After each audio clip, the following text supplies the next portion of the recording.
So my name's Feltham and I'm chairing tonight's meeting. And I think some of you probably know me from Campaign Against Arms Trade, where I was a staff member from 1985 until early this year when I retired. However, for several of those years, I've also been a member of the steering group of Drone Wars UK, and it's in that capacity that I'm chairing tonight. For those who don't know, Drone Wars UK was started in 2010 to investigate what was then something fairly new. Armed drones were being used by the UK and other military forces and being produced by an ever-growing number of companies around the world. Since then, Drone Wars UK has become recognised for its authoritative research on the issue, and that underpins advocacy and campaigning.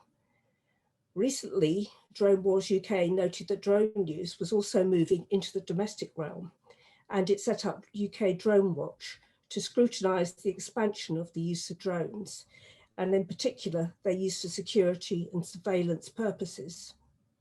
And it's that we're focusing on this evening in this meeting on the expansion of civil and military drone use in the UK and its safety, privacy and security concerns.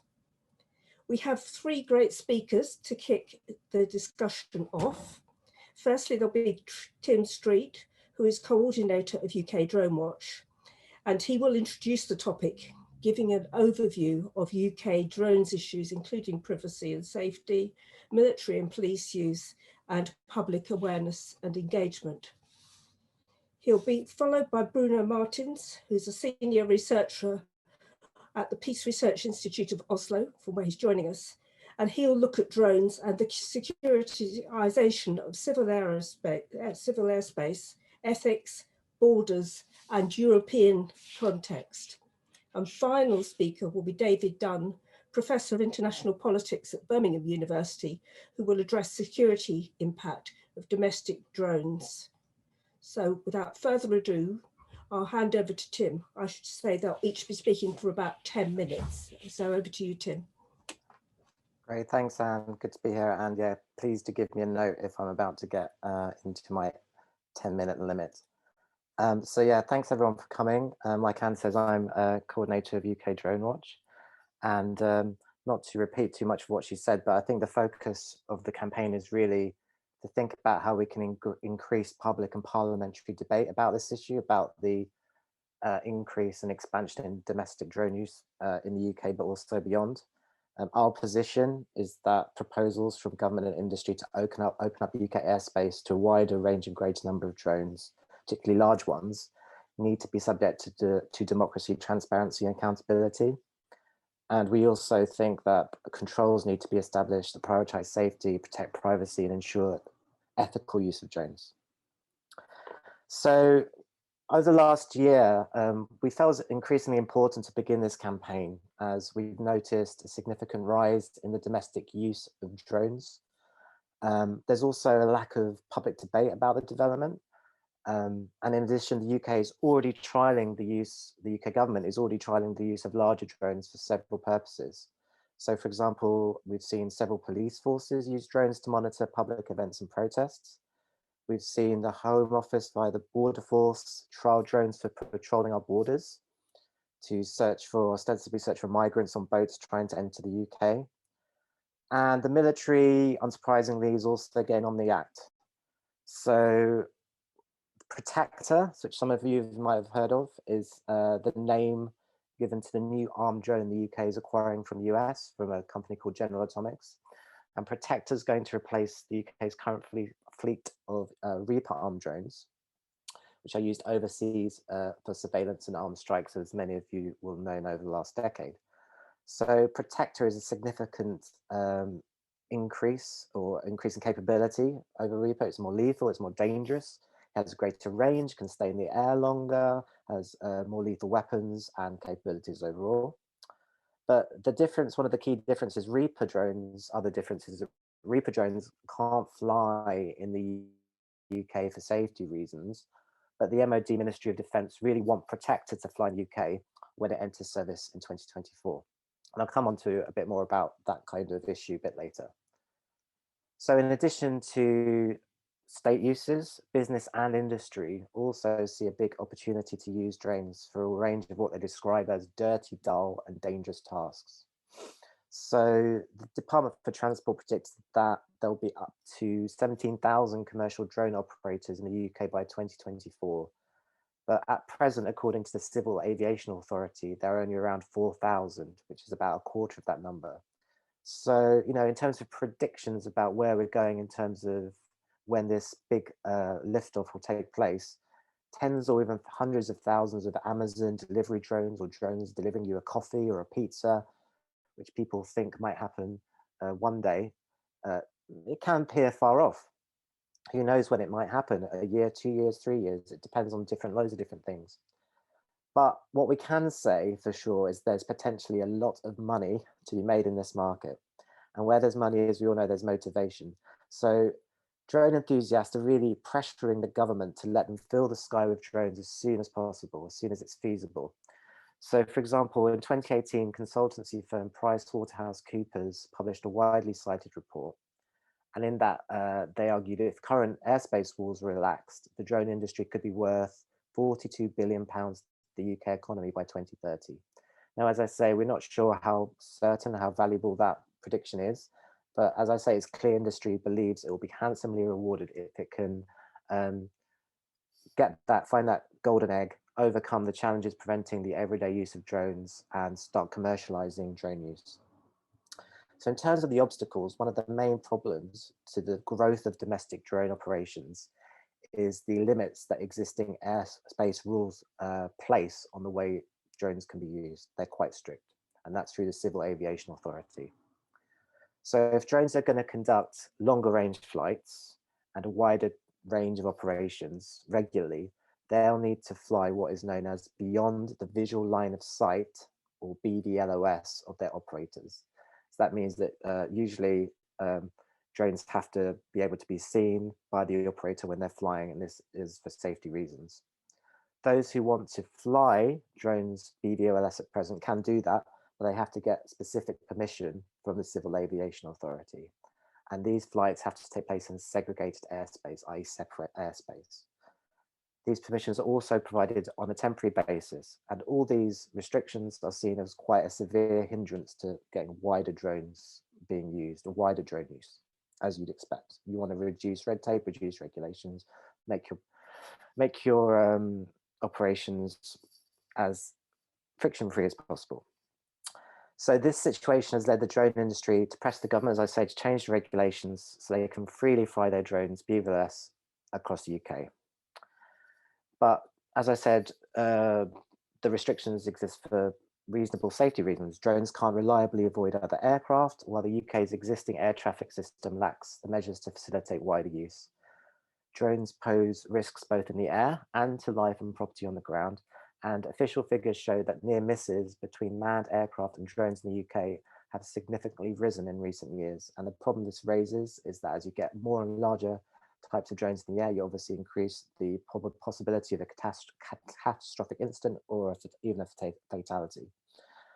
There are safety and other technology that's under development, which advocates argue will enable safe BVLOS flights, but this is untried, it's untested, and it will need to be approved by regulators. So this is quite a long process that will need to be gone through. So I want to talk about an organization called the Drone Delivery Group, and that's a lobbying group made up of over 300 drone manufacturers, operators, and investors.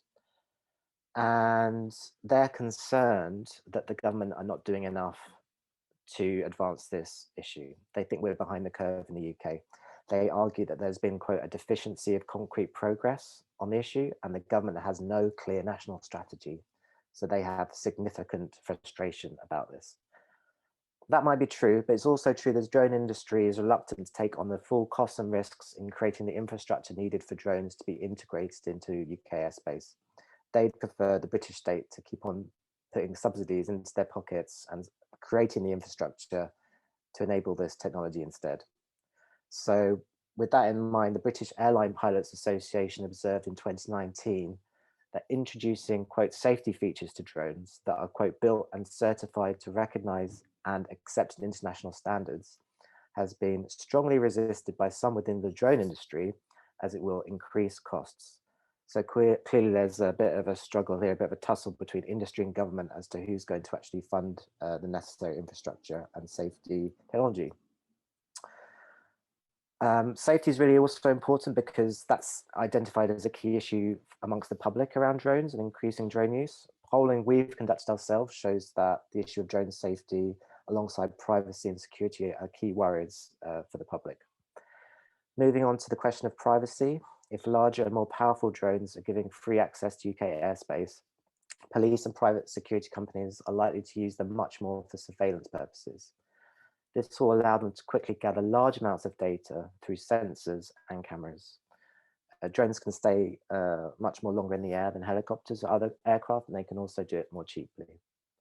So just as websites and apps we know grab lots of our data now as we search online, in the future drones could grab information from us as they fly over our homes using sensors.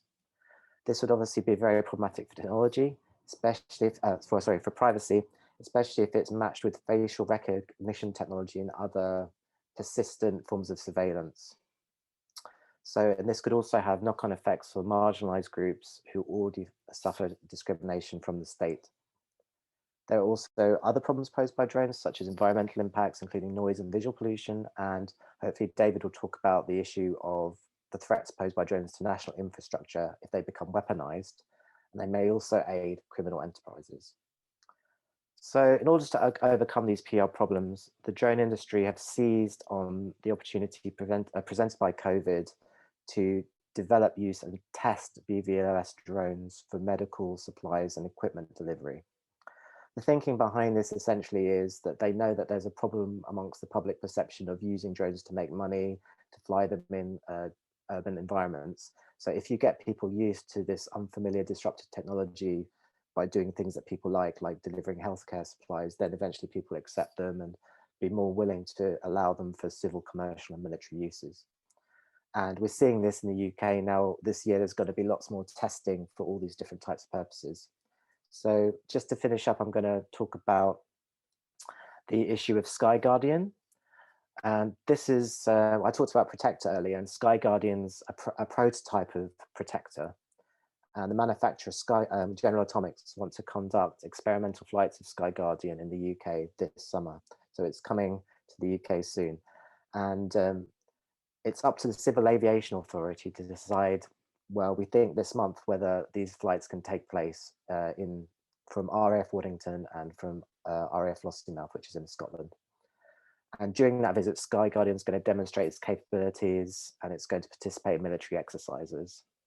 So for us, these flights raise clear safety and accountability concerns. Similar flights didn't take place in the US last year because of safety objections from regulators. And US and British drones, while they've been flown for 20 years, they do regularly crash for different technical and other mechanical and cosmological, well, weather reasons, I should say, meteorological, not cosmological. So once again, the issue with Sky Guardian comes down to money to an extent, because General Atomics clearly hope that by opening up UK airspace to their drones, they can market it to other US allies, other countries, and expand the UK's purchase of Protector too. So we don't want the UK airspace to become a glorified showroom just to show off the technology. And we also don't think the UK should acquire large armed drones like Protector or be allowed to fly them freely in the UK. So just to wrap up, recent developments with civil and military BVLOS drones in the UK, which is, again, to repeat, beyond visual line of sight drones, drones that fly beyond the visual range of the operator, mean the world is on the cusp of a new age of domestic drone use. We now have a window of opportunity before they actually get integrated into our airspace to take action to ensure any expansion is safe, responsible, and there's ethics at the core of any use. So this will require democratic scrutiny and parliamentary oversight, and will require us to build a new range of processes and rules. So we're looking and are starting to talk to and work with and contact groups like the Civil Aviation Authority and also the Information Commissioner's Office, who are responsible for safeguarding the public's data rights. We also think the government should outline its vision and just provide more information and be more open about how they see these drones being integrated into our communities over the next 5 to 10 years. Because as I said before, there's not really been any public sense or public debate of if these are actually needed, who wants them, do we want our communities disrupted? So we're trying to have that public conversation. So yeah, please do stay in touch with us. You can check out our website, the UK Drone Watch website, check out our Twitter account. In terms of actions, we conduct local and national work across these issues. We conduct letter writing campaigns, petitions, focusing on regulators, MPs and the media. And we're developing other plans for protests over this summer, particularly around Sky Guardian. So thanks for listening, and yeah, do watch this space for updates. Thanks very much. Thanks, Tim. And just before I hand on to Bruno, just to remind people, if you have any questions about this, you can put your questions into the chat. But now we move to Bruno in Oslo. Yes, okay, thanks very much. I'm very happy to be here to speak to, an audience in an event by an organization that I respect very much and whose work has been very important, not only to me, but to colleagues that work on issues related to drones. You've been doing really great work for many years, and I'm very happy that you now also kind of expand the portfolio a little bit, also to look into the issue of the civilian airspace, which is increasingly relevant in the debate about drones.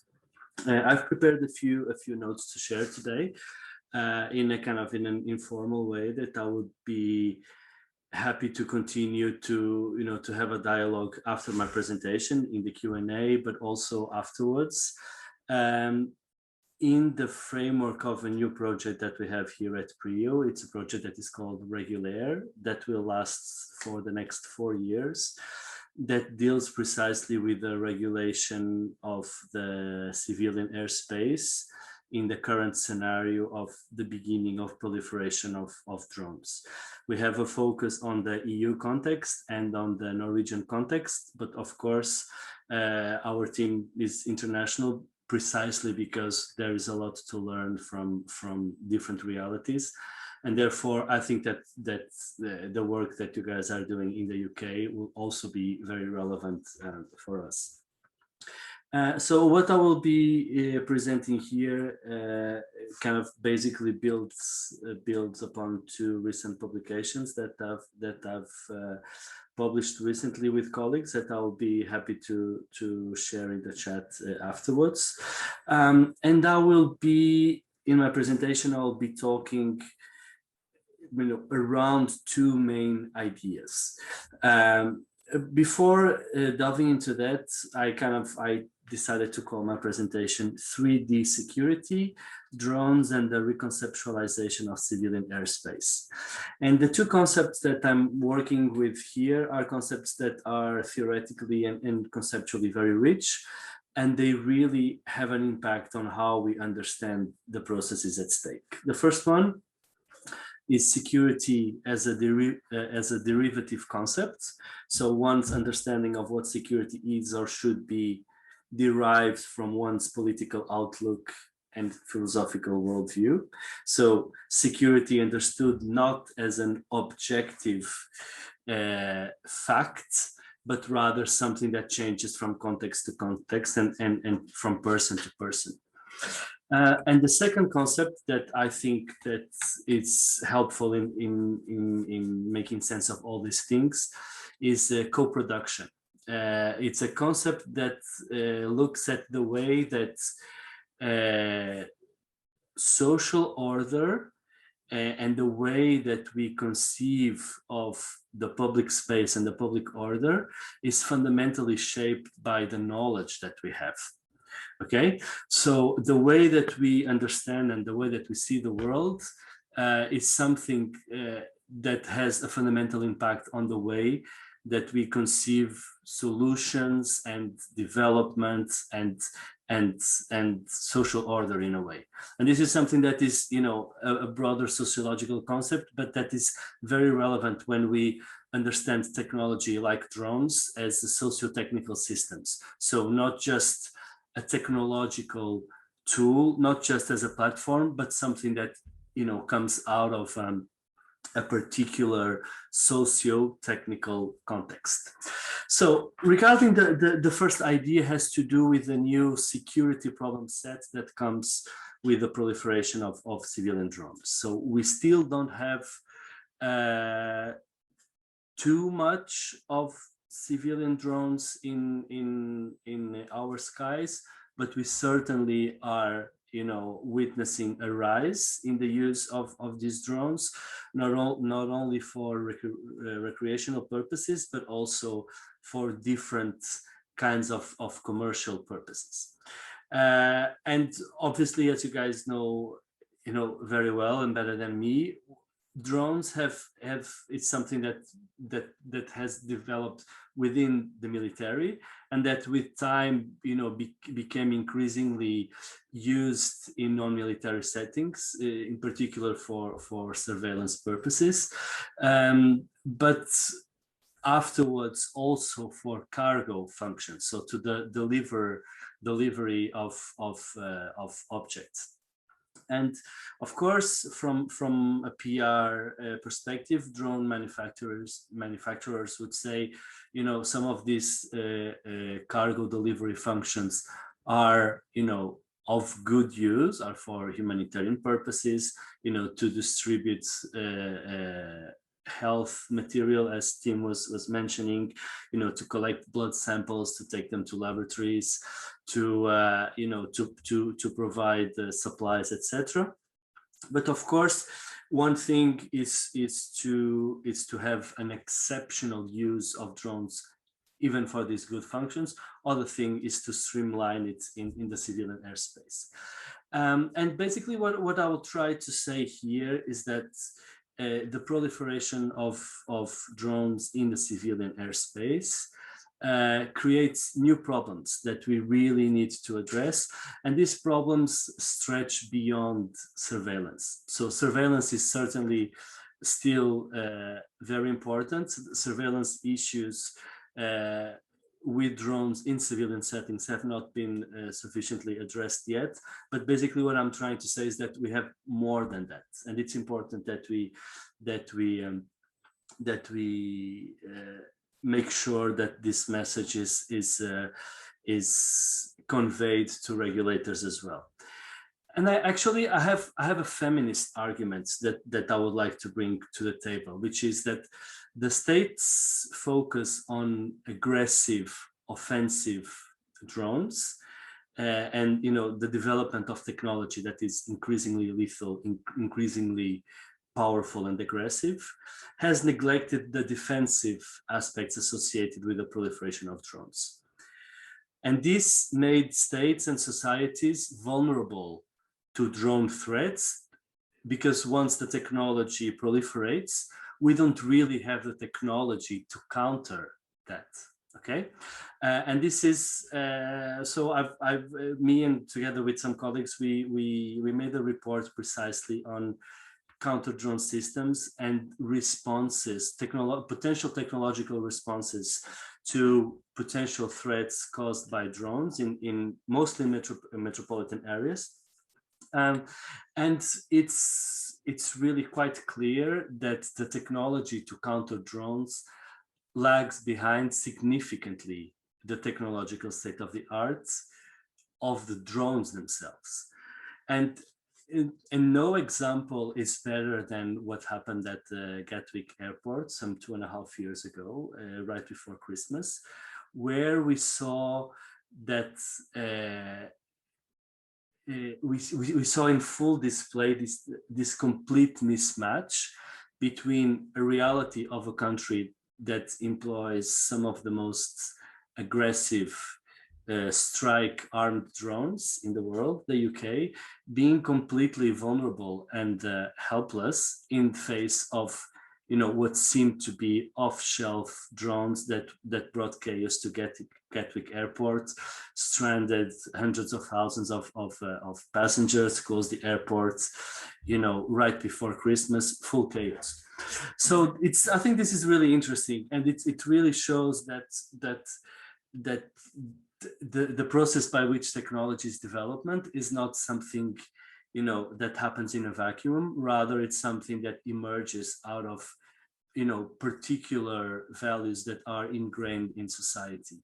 And I think that this very masculine, if you want to put it, approach to to aggressive attacking technology can really lead to situations like this. So counter drone technology is not really fully effective, despite despite the fact that there are more than 500 different systems and combinations of systems in the markets today. And not only in the majority of cases, the technology is not really effective. In some of the cases where the technology could actually be effective, it cannot be used for violating a number of other regulatory measures that have not really followed the development of these technologies. So we really see kind of different layers of this law lag phenomenon, the phenomenon by which law always trails behind technological developments. And this happens not only when it comes to drone technology itself, but also to counter drone technology. I also wanted to make the point that counter drone technology is a surveillance system in itself. And so it's not just the drones that are surveillance platforms. Counter drones are also surveillance platforms, because depending on the technology that is employed, it also surveils particular areas for intrusion of drones. It looks for radio frequency signals, it looks for sound waves, etc. And therefore it is an additional level of surveillance that we need to be aware of.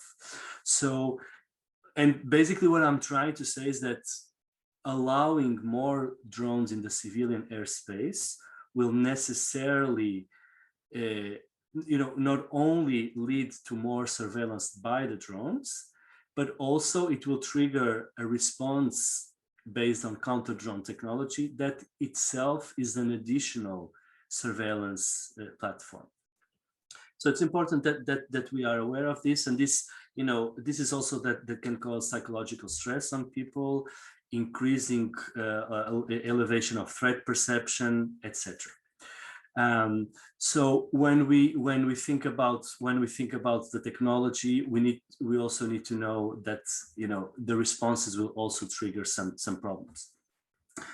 And then I'm running out of time, but I just wanted to say something very quickly that has to do, because I also wanted to mention something about borders. It seems a little bit disconnected what I'm saying, but at the same time, it's so incredibly relevant for the UK context, the civilian context in particular, that I really wanted to mention.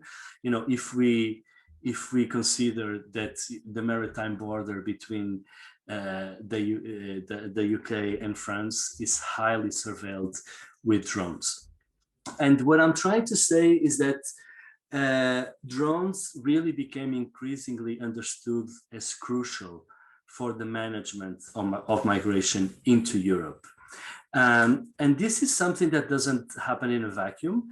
This is something that is a result of precisely this dynamic of co-production that I was talking about before. So the fact that we understand some aspects of migration as a problem that is amenable to a technological fix, then drones appear and come up as the ideal tools to solve that problem. Okay, and what I'm trying to say here is that the processes by which problems and solutions come together, they are mutually reinforcing, or to use the concept that I wanted to introduce, is precisely they are co-produced. Security problems and security production and security solutions are co-produced, and drones are an excellent way of seeing these dynamics at play.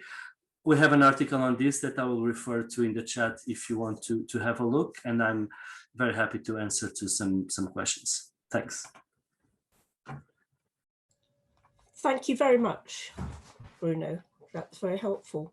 I'm afraid we don't seem to have David with us, but Chris Cole, who's Director of Drone Wars UK, wants to have a few words, and then we'll have time for questions and answers, more time perhaps than we would otherwise. Chris?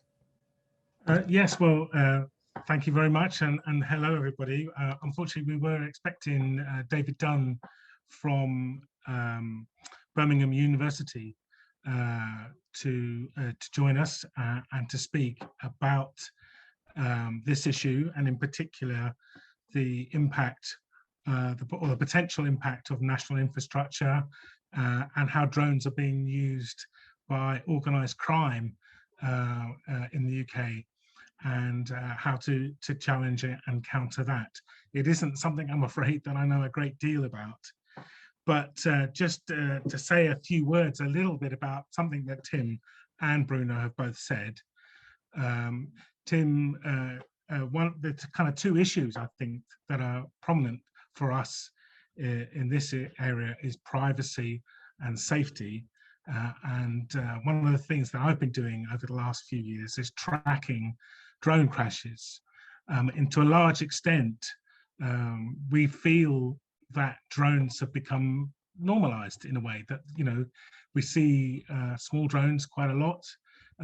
We see in the news and in the newspapers and reports large military drones being used regularly. But to a large extent, we forget that this technology is still far from mature, and drones crash regularly. Over the last decade or so, we put out a report a year, 18 months ago, showing that large drones, these are category 2, category 3, the larger military drones, crash on average 2 to 3 times per month somewhere around the world. And we've got a whole database of that on the website.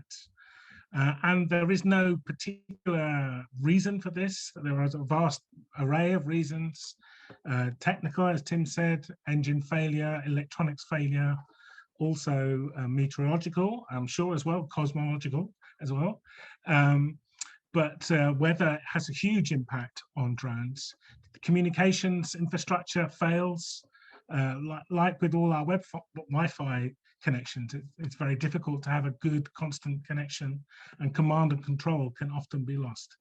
So while manufacturers, industry, and to a large extent government argue that that we should be opening our airspace up to drones, the technology really isn't there yet, and we are seeing drones crash an awful lot. And it was very interesting, as Tim said, that General Atomics, the US company, wanted to fly Sky Guardian in the US. They did have a test and trial program, but a long way away from human population, over deserts. They wanted to try and fly it over San Diego, a city near where the drone is manufactured, but this didn't take place, and we're not allowed to know why, but we suspect that the regulators were unhappy about that. Yet here we are in the UK, opening up our sky, which is very crowded, and there is no large deserts, no area, to a test program for drones here in the UK. What Tim didn't say, and I want to say a little bit more about when we get a chance, is why that there has been a delay, and it's very interesting for us that the CAA, the regulator, has delayed the agreement or permission for this test program, and we will see over the next few years. Tim and I have been waiting with bated breath for the decision, but it hasn't come yet. And the other small thing that I wanted to say in relation to what Bruno said, and I'm sure he can say a little bit more about it, And our colleague, Peter, wrote a report on the use of drones for border security, border surveillance, not just here in the UK, but the report, Crossing the Line, looks at the use of drones at borders right around the world, Australia, Russia, the United States and Europe as well, and shows increasing use of drones. And this is the way that militarization is creeping into the civil context. All people crossing borders now are seen in some way as a security threat. And this is very dangerous, and something that I didn't understand, but the report lays out very clearly, is that when we talk about drones for border security, it isn't just the use of drones at the actual geographical border. Drones can be used a long way away to monitor individuals and monitor traffic a long way from the border. So this is a very significant expansion of the use of drones. So that's my little effort to busk and fill in for David. We will now pan back to Anne, who will hopefully have some questions from around the participants. Thank you. At the moment, thanks very much, Chris. At the moment, I actually don't have any questions in the chat, but maybe somebody wants to intervene. Does Peter want to talk, who I notice has joined us? Do you want to talk more about your report, Peter, or do either Tim or Bruno want to come back on those points? Or maybe people can just unmute themselves and ask a question if they have one. Yes. Or make a comment. Unmute and turn on your video.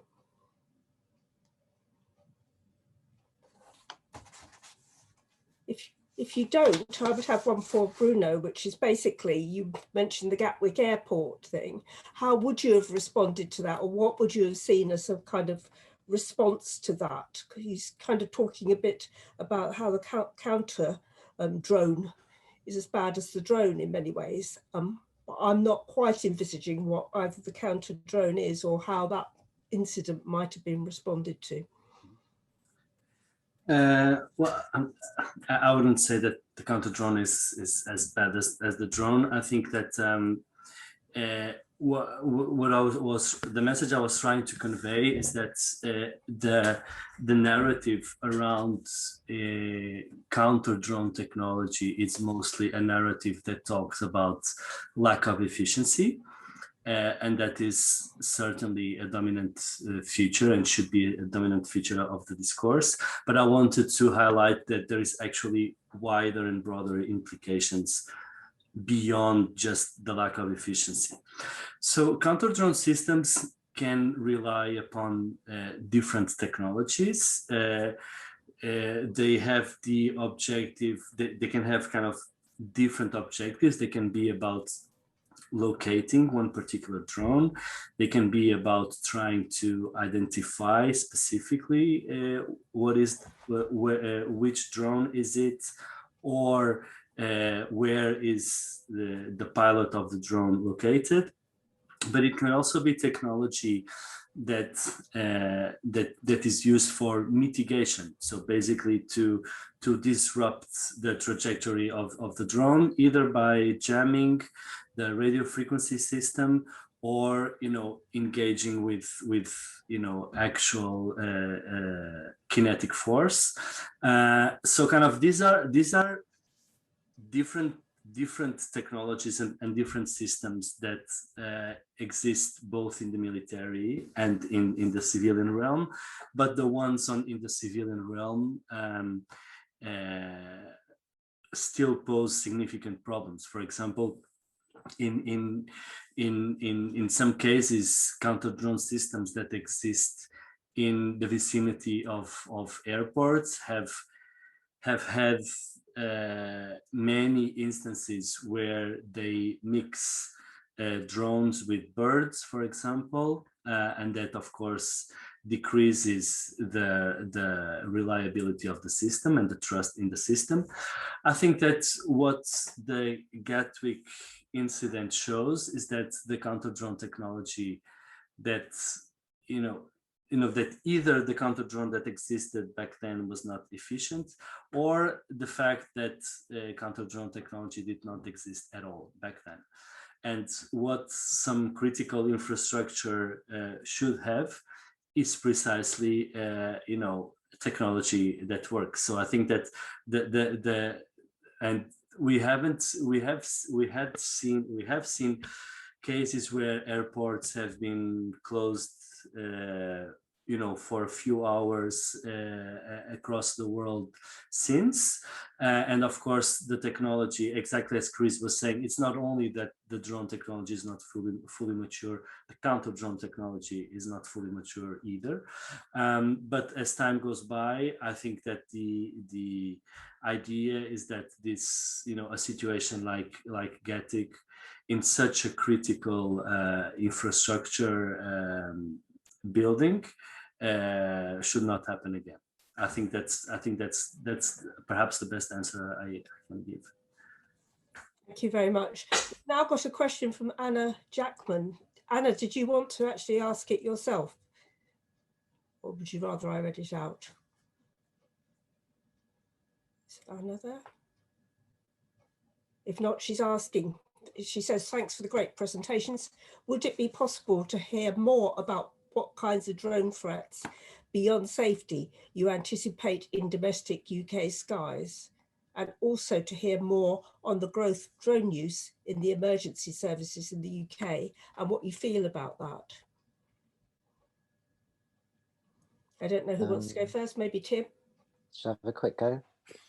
Yeah, thanks, Anna, and everyone should check out Dr. Anna Jackman's work for Royal Holloway. She's a drone expert, so thanks for coming, Anna, and do check out her work, everyone. It's helped me understand the issue a lot.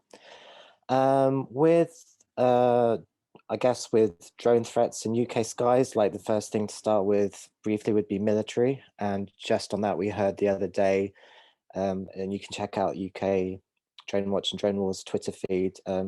Chris found a presentation from the RAF talking about the capabilities Protector will have, one of which the RAF personnel talked about in the podcast, and it's that, it will have 40 to 48 hours ability to stay in the sky, which is much longer than previous drones, presumably because of a better fuel cell power source. And so obviously this opens the door to persistent surveillance, and drones originated for military use as a surveillance tool. That's how they were originally used, and now they're coming back from the war zones, back from the battlefields, and obviously the military complex are thinking, well, where can we use them now if we're drawing down to an extent from the Middle East? We'll bring them back here. And who's going to be the people who are going to be surveilled? Well, it's probably going to be us, and obviously it'll be justified under the auspices of counter-terror. But the idea of having like a persistent eye in the sky monitoring people 24/7, it does send a shiver up the spine. And this is not sci-fi dystopian ideas like that. We're like scaremongering here, because Arthur Holland Mitchell wrote a great book about this.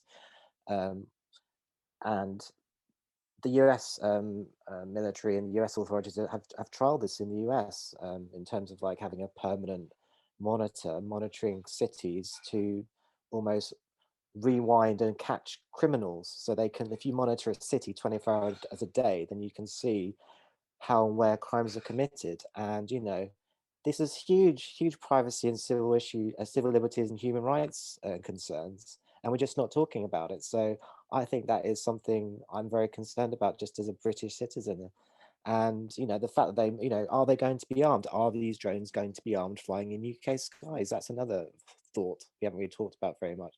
So I'd really highlight that in terms of issues I'm worried about in the near future. And like I say, Protector, they are wanting to introduce it from 2024, so it is coming to a sky near you soon.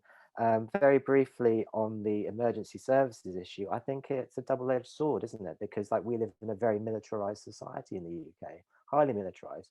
So any benefits, like I say, that can be gained from what could be very beneficial civil uses, delivering medicines, especially during the pandemic, which you could justify. The problem is when that opens the door with no public consultation to wider uses, that it's kind of like a Trojan horse, if you like.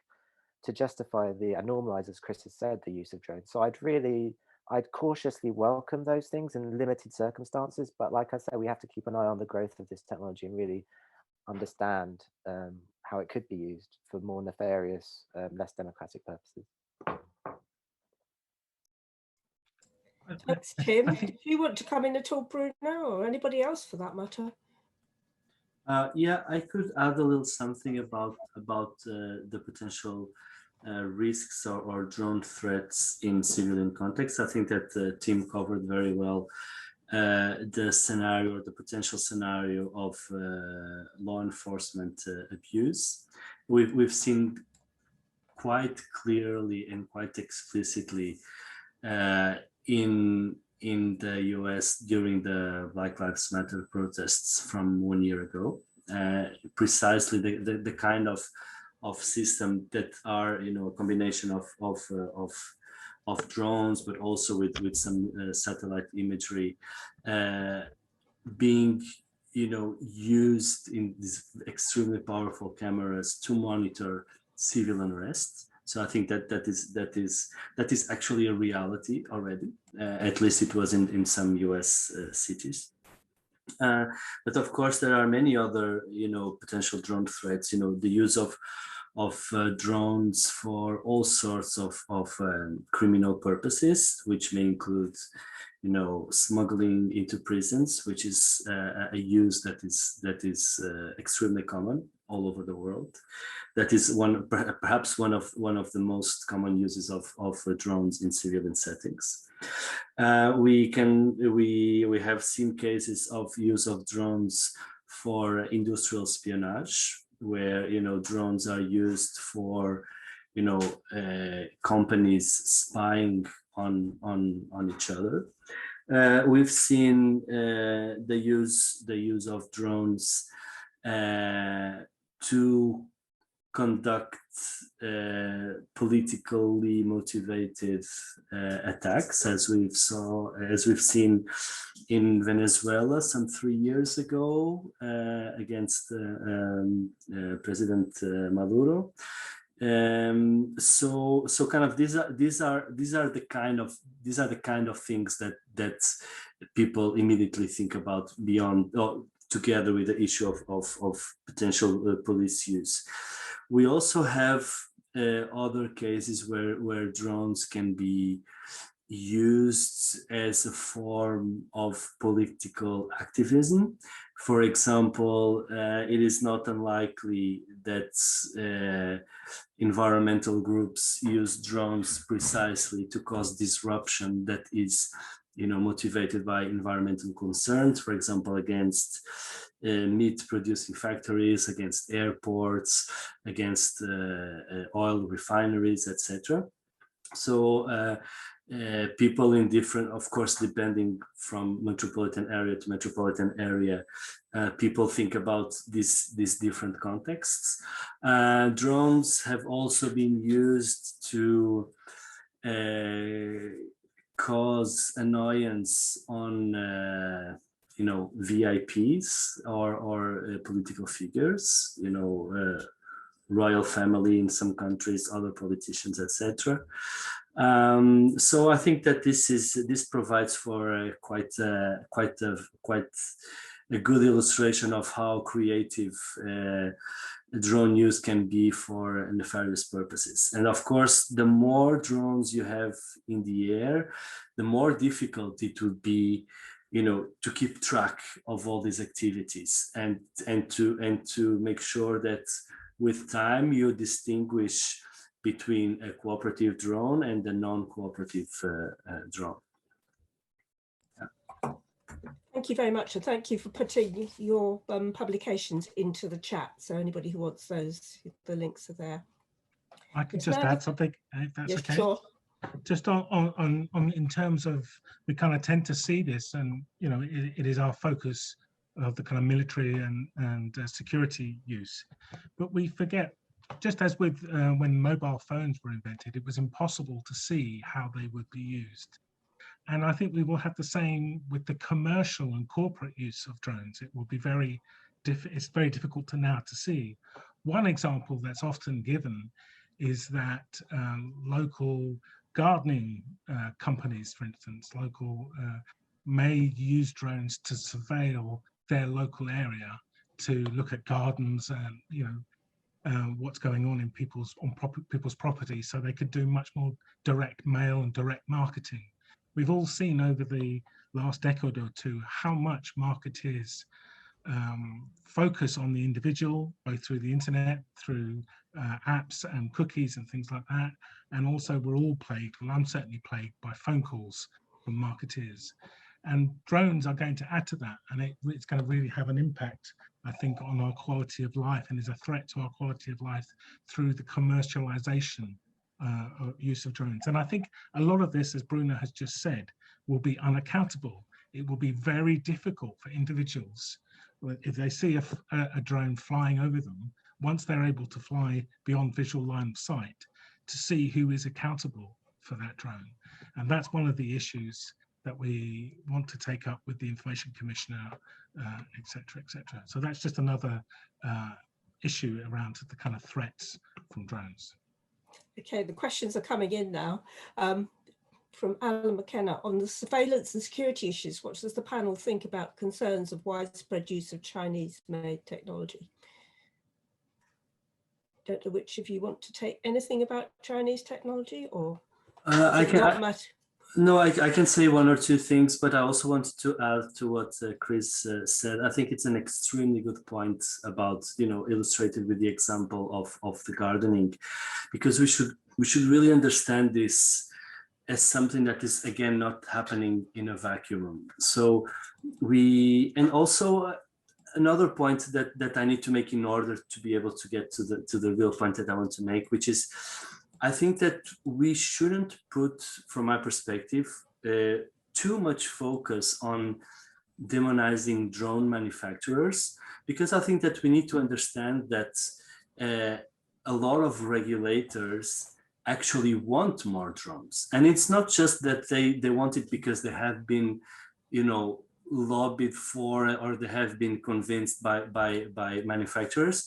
It is because there is a general wider, you know, trend towards techno-optimism and techno-solutionism that sees that every problem as something that can be solved with an app, with a drone, you know, with something. We've seen that with the COVID-19 pandemic, right? So I think that we really need to understand, and this is my point, following on what Chris said, that the proliferation of civilian drones for commercial purposes are part of this, you know, the logic, you know, the tech-based capitalist logic that really permeates many of the interactions that we see today happening online. So this is not just, you know, or I would say, this is not surveillance by the sake of surveillance. This is not surveillance in terms of, you know, this 1984 Orwellian scenario where the state can see everything. I think that actually the most important dynamic that is at play with commercial drones is, you know, what Shoshana Zuboff, building on many others, has really called, you know, surveillance capitalism, in which this proliferation of data is used not having security as the main driver or main motivation, but actually, you know, capitalism and profit and business. So I really think that we cannot fully disentangle all these things from each other and treat, you know, this is eminently a surveillance problem, or this is a kind of a security issue. I think that today these things are really increasingly intertwined. Thank you. Which I don't know that anybody was taking up the Chinese-made technology issue, but we've got another question in. Is there a danger that if drones are used for useful reasons, the public will accept the privacy intrusions more easily? And if so, how might this affect regulation efforts? So I guess nobody denies that there are some good uses of drones, and some have been kind of spelled out, but is this kind of making it more difficult to regulate other uses? I just briefly say on this, like I said before, that, and thanks for the question. I think this is explicitly the strategy that's being adopted by the drone industry or drone enthusiasts. If you read our report, which I handily have here, Above Us Only Drones, which is downloadable from the UK Drone Watch website, I quote a think tank called Nesta, who did some consultancy for the government, and they basically say the strategy is to get the public to accept more widely contentious uses, like for use by drones use it for commerce and for business, for delivery, which the public have worries about. You begin by kind of easing them into healthcare uses, more socially acceptable uses, which the public already like. And then once you've got them into it and they can see it's kind of like, normalized, then you'll be able to gradually more introduce like Amazon drone style deliveries, because you kind of will get used to the intrusion, you'll get used to the noise, the visual pollution and all those kind of things. And also the infrastructure, which will, as I said, need to be invested specifically, especially in urban environments, because there'll be a lot of problems with like busy urban environments. That'll be one way for it to overcome. But yeah, like I say, I discussed that a little bit more in our report. That is an important thing to think about. But how does that impact on regulation or potential regulation? Right, so yeah, if like the regulators are convinced that there's like a pressing public need around the pandemic, for example, then you start easing regulations. Like, for example, in the pandemic, the Civil Aviation Authority kind of eased the rules around police use of drones so that they could use them in a wide range of circumstances. Only one police force used that, which was Derbyshire. And that was the famous instance we saw where people were told off for going for a walk in the Lake District or things like that. But we've also seen with like beyond visual line of sight use of drones that's been more encouraged. And the CAA have actually, as kind of Bruno mentioned, regulators now, they want drones to be integrated into airspace, and encouraging that. And the CAA actually, the problem we're seeing with the CAA is that they're both the regulator, but also they're encouraging an increasing use of drones, partially through pressure from industry. I think I'll stop there because we're getting to the end. Yeah, we are within 1 minute of our official end time. There's just a last question for Chris or Tim. Are you able to say some more on your discussions with the ICE Information Commissioner's Office? Yeah, I just messaged Alan, actually. It's something that we want to do, but we haven't really begun to take this forward yet, but it is part of the work that we want to do over the next period of time. Thank you very much for that, Chris. Well, we are out of time now, so thanks to our speakers, Tim and Bruno. Thanks for Chris for stepping in, because apologies to people for David not appearing. Thank you all for coming along and for some good questions. Thank you very much.